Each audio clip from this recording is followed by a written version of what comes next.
Hi, guys. This is R.A. Sweeney here to talk about another passage from the Praying with the Gospel Accounts book as part of the Praying with the Bible series. Today, I wanted to talk about it actually butts up right against the last thing that we talked about. So, we're still at that well in Samaria where Jesus met with the woman and he's talked to his disciples. And this next little prayer is you don't actually even see the prayer in the passage, but it tells you that it happened.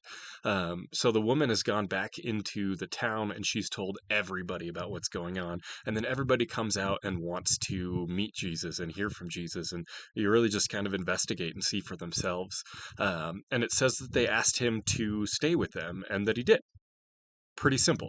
Like I said, we don't know exactly what they said to him, how they phrased it, what they asked for specifically, but it's recorded. It uses the word that gets translated as abide. So when Jesus says, abide in me and I'll abide in you, or, abiding in him is like abiding with the Father and different things like that. It's that same word. It's this idea of desiring that closeness. And so they said, hey, Jesus, will you stay and abide with us? And then he did abide with them. And I thought this was such a great little passage because we have those passages like abide in me. And well, what does that look like? How do we do that?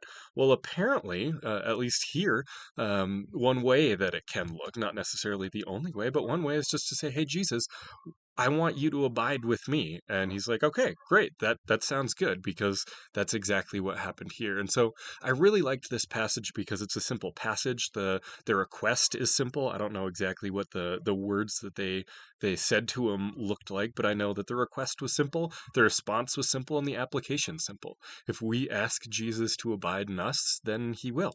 And all the blessings that go along with that abiding go along with that.